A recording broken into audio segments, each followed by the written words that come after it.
It looks good. Thank you. Thank you. Thank you, Janice. So does this thing look as weird as it feels? Because it does not seem like I've got it on right, but we're going to go with it. So hopefully you don't get as distracted as I am. All right, bye, girls. Huh? Yes. There goes, yeah, one of the many distractions. All right. You hearing me good back there, Everett? Seem like everything's going through? Okay. All right. Well, good morning, everybody. So Alexander is off enjoying his family's company up in Colorado. Well, I guess we are in Colorado. I got to get used to that. I'm from New Mexico. Sorry. And Tom is off on visiting family as well, I believe. Yep. Vacationing in Florida. Oh, okay. There you go. Man, must be nice. And Clyde is off preaching in another church. So you guys got fourth string quarterback today. That was a joke I planned on saying. So, but anyways, sorry. So today we're actually going to be talking about the temple, and it's a little bit different than probably what you might be expecting. We're going to go over a little bit Temple Old Testament, and then we're going to transition into Temple New Testament and kind of see what the change happened there. So Alexander got me a pretty cool picture of what we kind of expect the old temple looked like, and beautifully decorated, ornate building. But that's not the origin of it. So I'm going to go ahead and read some verses, and this is out of the New Testament. This is out of 1 Corinthians chapter 3, verse 16 and 17. So Paul says in his letter to the Corinthians, at this point he says, "Do you not know that you are God's temple, and that God's Spirit dwells in you? If anyone destroys God's temple, God will destroy him, for God's temple is holy, and you are that temple." So whenever I picked the verse, I just kind of had it at verse 16. Do you not know that you're God's temple and God's Spirit dwells in you? And I thought, oh, that's nice. But then you go to that next verse. If anyone destroys God's temple, God will destroy him. Well, now this sounds like something I need to be paying attention to. This isn't just a nice little topic, a little memory verse that I can put on the back of my car.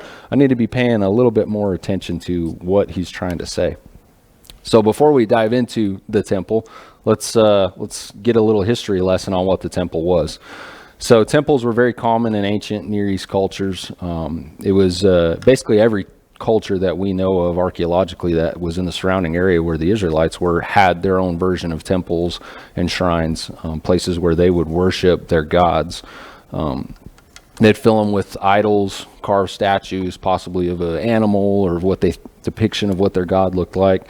And they would practice ritual sacrifices daily. So this isn't something that is just Jewish. This was something that basically was in every culture at that time, and you can see it throughout the world. Some of the oldest archaeological discoveries that they have are what they believe are some sort of ritual temple sites.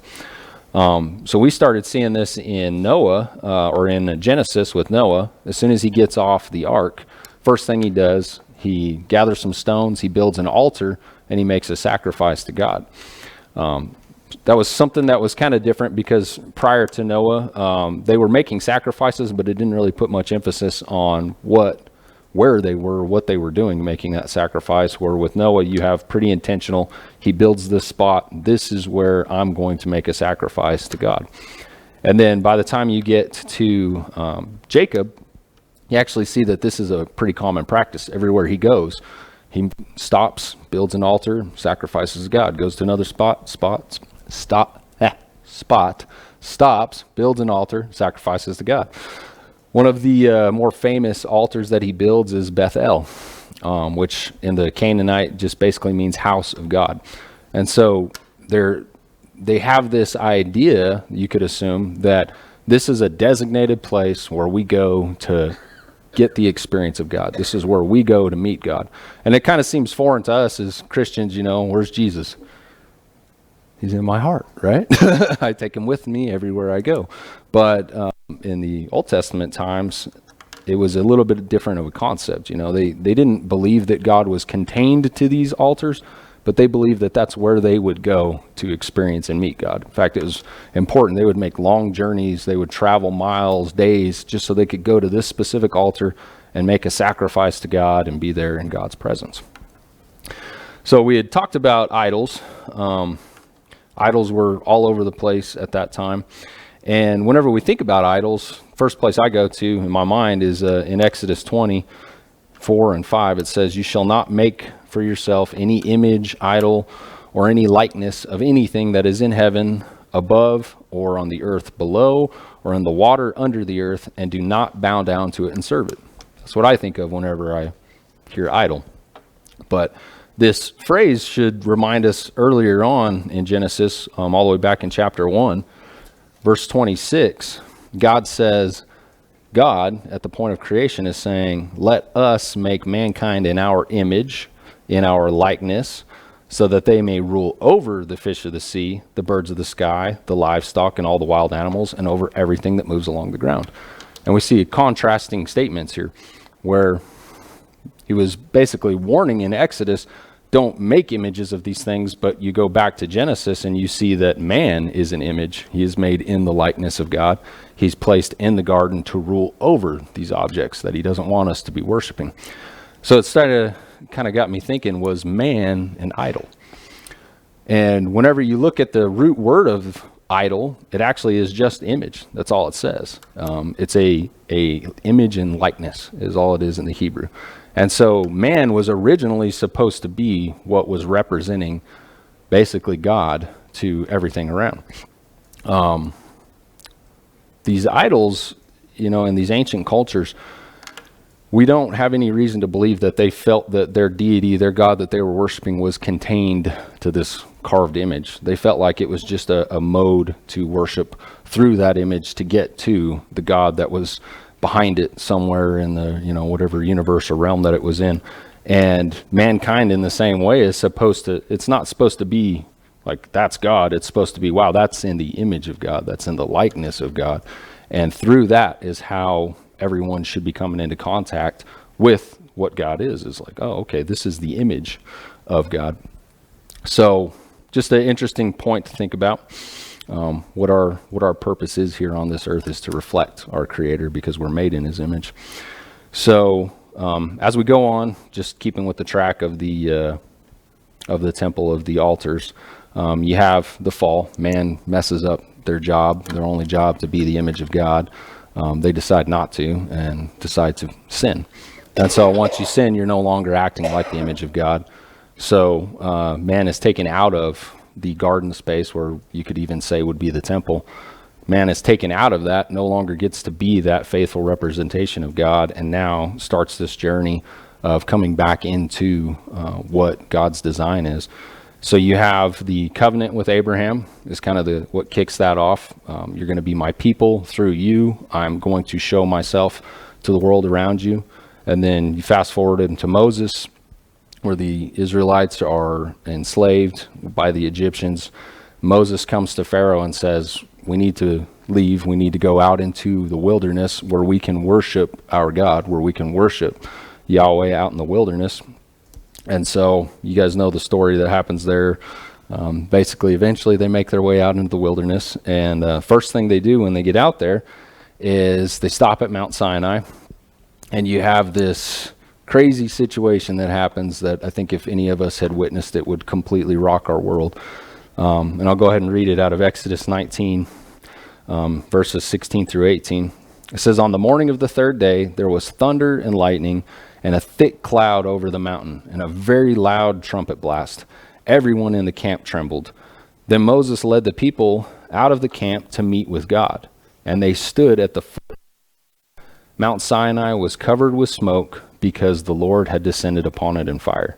The smoke billowed up from it like the smoke of a furnace, and the whole mountain trembled violently." So they're coming into the presence and contact with God. This is something that they've kind of experienced already. If you're familiar with the Exodus story, they have this cloud that covers them while they're fleeing from the Egyptians, and at night they have this great pillar of fire that's protecting them.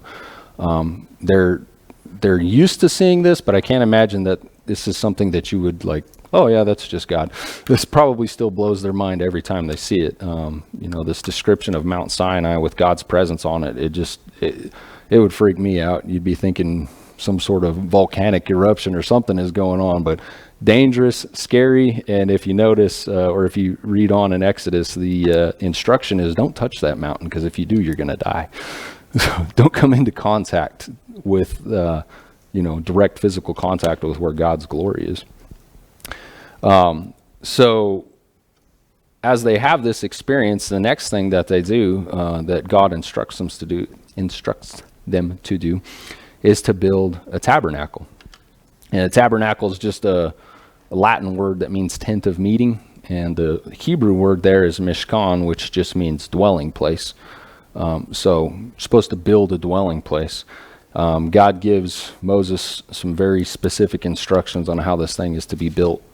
Basically, the best of anything that you can imagine goes into building this mobile tabernacle. And once it's completed, in Exodus 40, 34, and 35, we see that the cloud covers the tent of meeting, and the glory of the Lord fills the tabernacle. Moses could not enter the tent of meeting because the cloud had settled upon it, and the glory of the Lord filled that tabernacle. So we're kind of transitioning what we're talking about. We're now talking about the glory of the Lord. The Hebrew word there is kavod, which just means heaviness. So like this tent is just thick and full of God. It's full of God's glory. It's so thick that Moses can't even get into it. He can't enter it, which is just a interesting concept there. And this tabernacle becomes the place where God's presence is. Whenever it's time for them. Yes, sir. Is your mic on? He doesn't run it through the speakers. He just runs it back there. So, you guys hearing me all right back there? Okay. I'll talk a little bit louder. Thank you.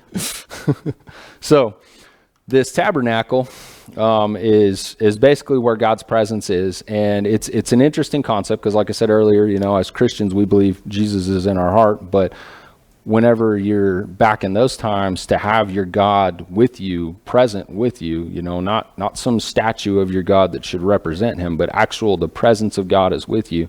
This meant something to them. They could take that with them. They could move about. They would follow it. The glory of God would lift up out of the tabernacle. Everybody would take down their tent, follow that glory wherever it goes. Okay, it's resting here. We're going to build the tabernacle back up again.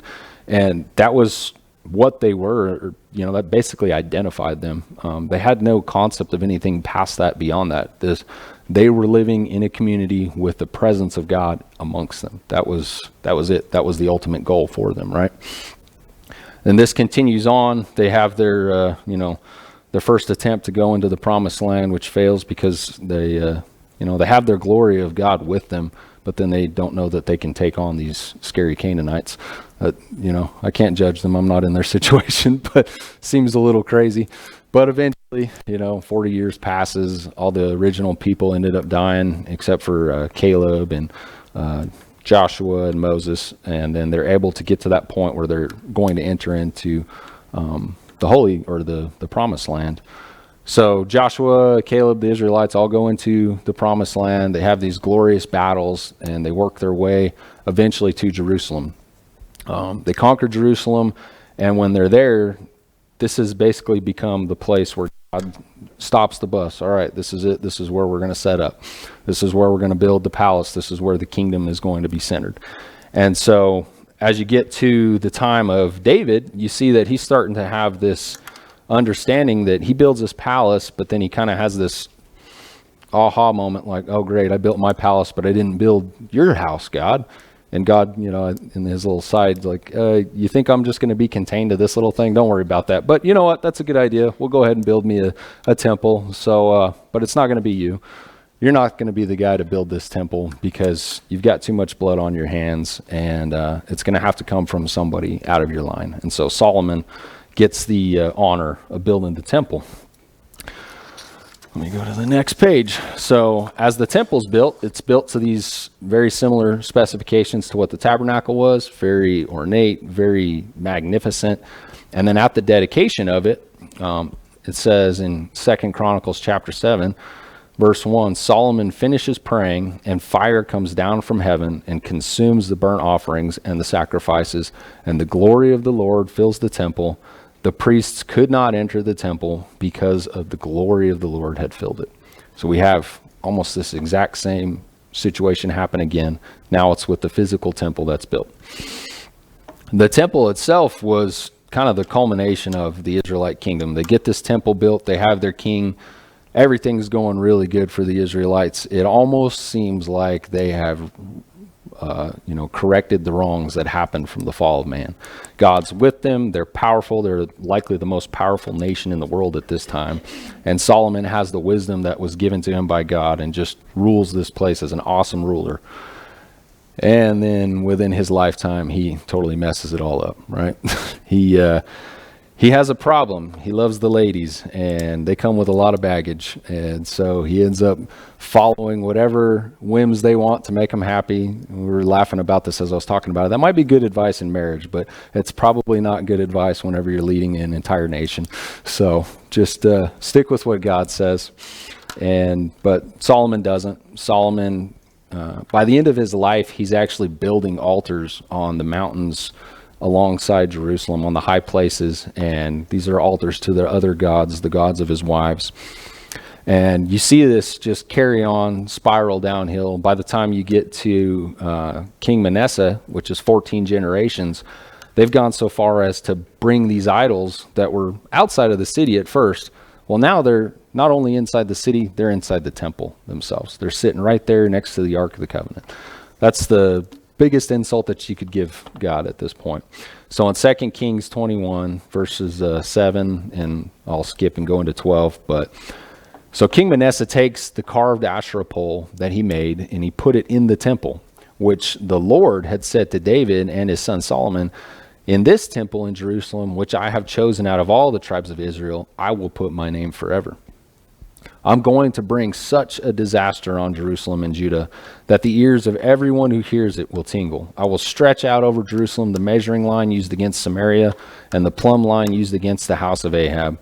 I will wipe Jerusalem out as one wipes out a dish, and I will turn it upside down.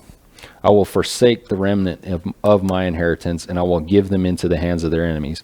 They will be looted and plundered by all their enemies. They have done evil in my eyes and have aroused my anger from the day their ancestors came out of Egypt until this day. So God's not happy with this, right? In Jeremiah 7, verse 9, he says, God is talking through Jeremiah to the priests of the temple. He says, will you steal, murder, commit adultery and perjury, burn incense to Baal, and follow other gods that you have not known, and then come and stand before me in this house which bears my name, and say, we are safe to do all these detestable things?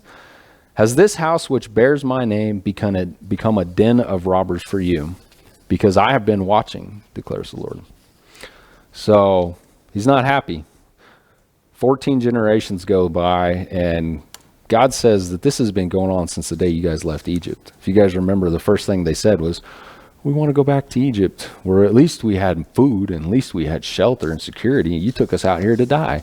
So this has become a habit. This is how you identify the Israelites in the Old Testament, that they just kept going, taking it to the worst situation that they could. So in Ezekiel, he's writing about the corruption that's going on in the temple in chapters 8 and 9, and it's bad stuff. I mean, you can imagine it. They did it inside God's temple. And it finally gets to the point in chapter 10 where God says, I'm done, I'm out.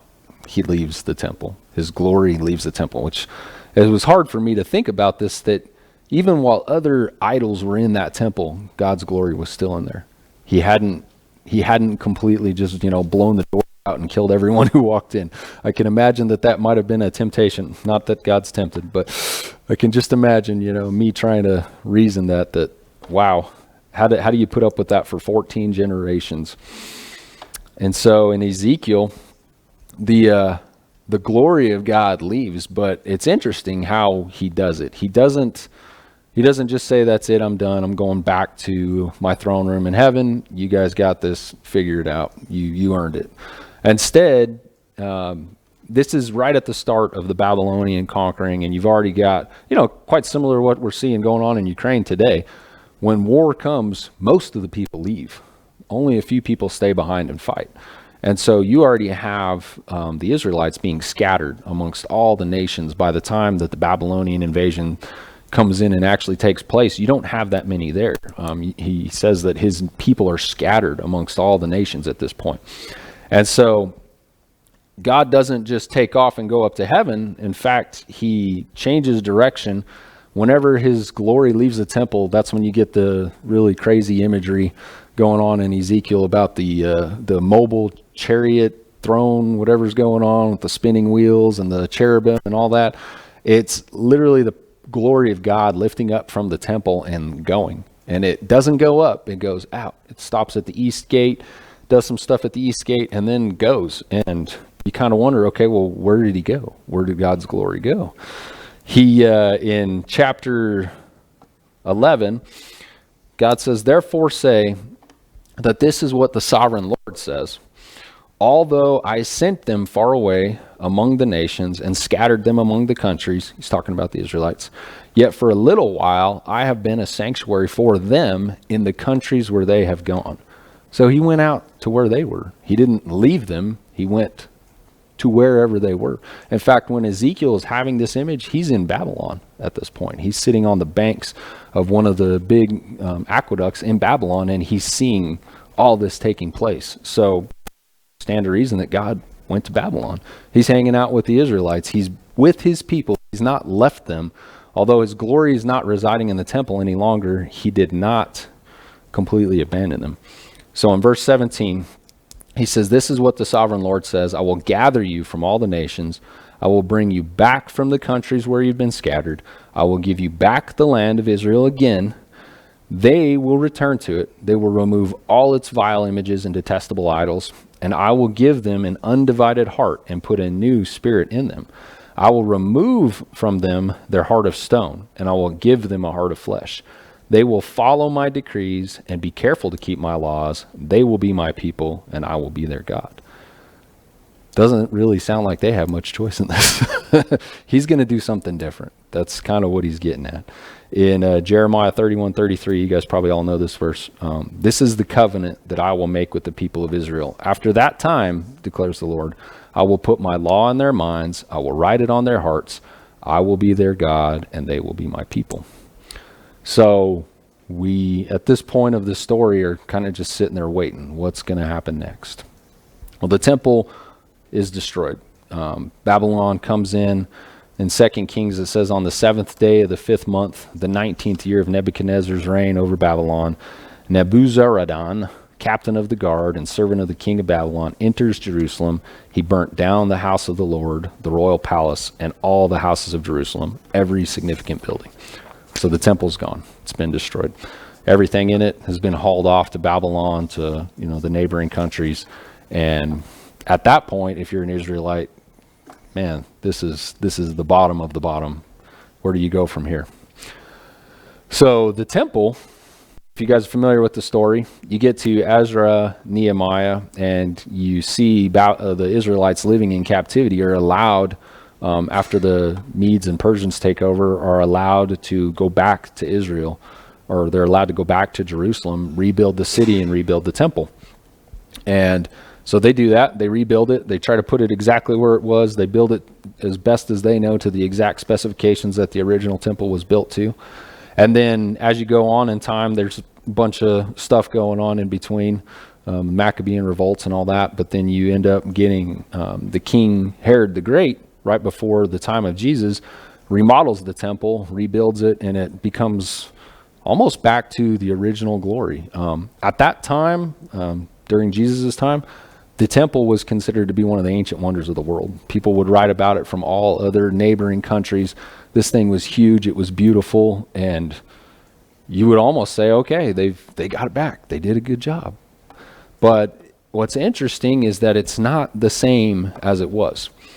If you guys are familiar with the Babylonian Talmud, this is basically a lot of rabbis' commentaries on the Old Testament scriptures, and then they have this kind of question and answer session. Gemara is asking questions, and Gemara either answers it or rabbis answer the question. And one of the questions came up and said, why does the fire look different in the temple? And Rabbi Hanani, which was one of the chief rabbis at the time of Jesus being there, said, well, this isn't the same fire. This isn't the actual spirit of Yahweh in this temple. This is a different fire. It's a lot like it, but it's not the same. And they had basically come to the conclusion that God's glory was not actually in this temple, that the Holy Spirit, the Ruach HaKodesh, was not dwelling inside the temple at this time because it was missing some things. It was missing the Ark of the Covenant. It was missing the cherubim that were placed on the ark, the cover over the ark, and the fire. That fire that we talked about back with the first temple, that fire was just there all the time, sustained by sacrifices, but it was the fire that God had placed in that temple. That was missing from the second temple. And so you kind of wonder if maybe there was just some confusion, some debate. It definitely came up. It was questioned in those times.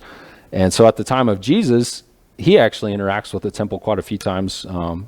He's dedicated to the temple whenever he's a little child. He is in the temple whenever they're visiting. The family's visiting Jerusalem. And then you have this third instance that's captured in the Gospels of Jesus entering the temple. And it's pretty interesting. So if you remember back to Jeremiah, the second temple was just full of these dens and thieves. It was a den of robbers and thieves. But then it's destroyed. And then you fast forward a couple hundred years, Jesus enters into the temple in John chapter 2, and what's he find? Basically the same thing. Same thing's still going on. It's got robbers and thieves inside the temple, desecrating the house. It's the money changers, it's the tax collectors, and he loses it, flips the tables, kicks everybody out. You guys are desecrating this temple. And the Jews come in and they question him in chapter 2, and they want to know, by what authority are you doing these things? Like, who are you? Who do you think you are coming into our temple and driving us out like this? And Jesus replies, destroy this temple, and I will raise it in 3 days. To which they reply, it took 46 years to build this temple, likely talking about the renovations that happened, and you're going to raise it in 3 days? But the temple that he spoke of was his body, is what John tells us, kind of a little side note. So later on in John, in chapter 14, Jesus is with his disciples. This is one of the final moments that he's teaching them. And he tells them that he's going to be sending the Holy Spirit to be with them. And when he departs, he too will still be with them because he is in the Father, they are in him, and he is in them. So this is a sign of unity with the Father and the Spirit. And you remember there was questions going on about whether or not the Holy Spirit was actually residing in the temple. This would kind of lead us to believe that maybe it's not at this point. So the temple itself is still around, nothing's happened to it yet. Jesus is crucified and resurrected and ascends to the throne room, and he's seated at the right hand of God, ruling over creation. And he gives his charge and direction to his disciples that they're supposed to go out and spread this new kingdom, spread the gospel. And so they take that very seriously. In Acts chapter 2, the day of Pentecost arrives, and they're all together, gathered in one place. And I'm reading out of chapter 2 directly. Suddenly a sound like the blowing of a violent wind comes from heaven and fills the whole house that they were sitting in. They saw what seemed to be tongues of fire separated and come to rest on each of them. And they were filled with the Holy Spirit, and they began to speak in tongues as the Spirit enabled them. That imagery is almost exactly the same imagery that we see whenever God's Spirit fills the tabernacle, whenever the glory of God fills the temple. Well, now it has come to rest in these believers. And remember, the temple is still around. It hadn't gone anywhere yet. But now God's Spirit is dwelling in these believers. So we'll get back to our verse finally that I started with in Corinthians. Temple's still around at this time. So 1 Corinthians, Paul is basically replying to some letters that were coming out of the church of Corinth. He had planted this church on one of his early missionary trips. He'd gone off and been planting other churches. He's in Ephesus at the time, and he's getting these reports back from some people that are saying basically these Corinthians they're acting like real good, church in the West where they're doing whatever they want. They got whatever they feel like they should be worshiping. They got all these questions. They don't really know what's going on, and they're getting confused. They're having some debates. They're forming cliques. And so in 1 Corinthians chapter 10, after Paul goes through chapter 1, verse 10, after Paul goes through his customary greetings, he basically jumps to the point and he says, I appeal to you, brothers and sisters, in the name of our Lord Jesus Christ, that all of you agree with one another in what you say, and that there be no division amongst you, but that you be perfectly united in mind and thought. My brothers and sisters, some of Chloe's household have informed me that there are quarrels among you. What I mean is this: one of you says, I follow Paul. Another one says, I follow Apollos. Still another, I follow Cephas. And still another, I follow Christ. Is Christ divided? Was Paul crucified for you? Were you baptized in the name of Paul? You can tell this is bugging him, right? What are you guys even talking about? Why are you fighting about who the better preacher is? That shouldn't be what the discussion is that's going on. And you get further into Corinthians in chapter 3, after he's gone through chapter 1 and chapter 2, giving them some instruction on how to discern what's true wisdom, what's the wisdom of the people around you. In verse 10, he says, according to the grace of God given to me, like a skilled master builder, I laid a foundation and someone else is building upon it. Let each one take care how he builds on it. For no one can lay a foundation other than which is laid, which is Jesus Christ. So we're kind of envisioning some sort of building going on right now. Now, if anyone builds on their foundation with gold and silver and precious stones, or wood, or hay, or straw, each one's work will become manifest, for the day will disclose it, because it will be revealed by fire, and the fire will test what sort of work each has done. If the work that anyone has been built on the foundation survives, he will receive a reward. If anyone's work is burned up, he will suffer loss, though he himself will be saved, but only as through fire. Do you not know that you are God's temple, and that God's Spirit dwells in you? If anyone destroys God's temple, God will destroy him. For God's temple is holy, and you are that temple. So now we're getting to the point of this. Like we had talked about, the Corinthians are experiencing some division. They have their favorite preacher. They were likely being visited by Apollos, possibly Titus, probably even Peter, Cephas, because he's mentioned as one of the guys that they seem to be divided about. And you also see that they're starting to form some cliques. You've got Chloe's people. Also in there, you have the households of Stephanos. You just have these different groups that are being formed inside the church. And in chapters 1 and 2, you see him hitting pretty heavy on these competing ideas. The Jewish mysticism, the Greek wisdom logic, whatever is current with the time, whatever's cool, they seem to be adopting that and trying to form Christianity out of that. And Paul is having a problem with that, because he's basically saying, you guys are building on the wrong foundations. You need to be building on the foundation of Jesus Christ. Anything after that needs to still have that same foundation, because it's going to get tested. It's going to get ultimately put to the final test, the day of the Lord. It's going to be put up to the fire. And is it going to survive, or is it going to burn up? That really depends on what you've been building on it with. So why is he using this imagery of the temple? The community of believers is the temple of God, and that's what we see. We saw it physically taking place in Acts, and we see Paul talking about it, that this community of believers is the temple. It's where the Spirit of God dwells. So whenever he's talking to him and he says, do you not know that you are God's temple and the Spirit of God dwells in you? A lot of times we take that verse and that's me. He's talking directly to me. But in the Greek, you get a bunch of little basically designations, and you in this is plural. And he's supposed to be talking to the entire group. And so I thought I might translate this to Texan for you guys. So, do all y'all not know that y'all are God's temple and that God's Spirit dwells in all y'all? Means a little bit different, right? And so whenever you take it with that, now it's no longer, I'm sitting here in my pew and I'm doing my own thing. I got to look to the person next to me. And we together have to figure this out. This is a charge to all of us as a collective group of people, as the temple, as the body of Christ. What are we supposed to be doing? And we really need to pay attention to that second warning, right? If anyone, or that warning that come after it, if anyone destroys God's temple, God will destroy him. So we have the physical destruction of the temple that took place by the Babylonians. And does anybody know where Babylon is today? It's in Iraq. If you Google where's Babylon, you see this really cool dirt lot with a lot of trash in it over in Iraq. That's Babylon today.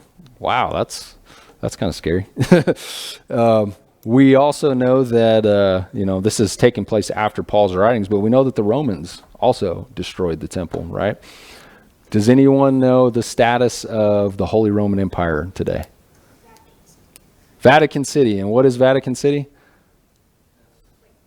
It's the smallest country in the world and the strongest. So you go from being the largest empire in the world to being the smallest country in the world. There may be some repercussions of destroying God's temple, right? So there's a physical warning. And I was thinking about this. Who's he giving this warning to? Because at the time that Paul's writing this, if you guys are familiar with the Jewish-Roman wars, they were fixing to start up. They were really close. Rome has occupied Jerusalem. They've got their own governors that they've set in place. They've got their own puppet king that's sitting over there, Herod Agrippa. And these are people who are a credible threat to Christianity, definitely, to Judaism. The Jews are responding. They have the zealots that are forming their resistance, their response to the Romans. And all this is taking place, but it's not taking place in Corinth, but it's still affected. There's still Jewish people who live in Corinth. A lot of their congregation was Jewish people. And Paul is very concerned about the destruction of the temple, but he's not writing to those people. He's not sending out a warning letter to Caesar, and he's not sending it to the people in Jerusalem. He's talking to these people in Corinth, and he's basically saying that they are the largest threat, the single largest threat to the destruction of God's temple. What is the threat that they pose? The threat that they pose is division. The threat that they pose is corruption, immorality. These are the problems that they have going on in their church. That is what the ultimate threat to God's temple is. So division in our church today doesn't look much different than it did thousands of years later. Today we may fight about which visionary or whoever it is that we follow. We may, John Calvin or John Wesley or whatever, right? We may have our own divisions inside the church, but that's not what we're supposed to be talking about. That's not what we're supposed to be worried about. We're supposed to be worried about the people who are outside the kingdom that haven't heard about who Jesus is. We shouldn't be spending our time dividing. We should be spending our time coming together. And Paul kind of wraps us up in chapter 3. At the end, he says in verse 21, "So then no more boasting about the human leaders. All things are yours, whether Paul, Apollos, or Cephas, the word of life, the death, the present, the future, all are yours, and you are Christ, and Christ is of God." What time is it? I don't know if I'm going too fast or not. Nope, I went over. All right, I'll wrap it up. So, just closing thought that the division is what is the single greatest threat to God's temple. We, as the community of believers, are God's temple, and our focus needs not to be on what separates us, what's different about us. It needs to be on how can we unify, how can we unite, how can we put our own personal preferences aside and speak the same foundation, Jesus Christ crucified. Talk that foundation and talk to the world about it. And that's not a, hey, don't dig into it, don't understand your theology. Absolutely. I think you should always be growing and always be learning, but don't make that a point of contention. Don't make that something that, we don't let those people come to our church because they believe that. We need to put those differences aside, have that same foundation of Christ crucified, and go out and disciple people. So that's how I'm going to leave it. Thanks, everybody. I guess we're going to do one more song.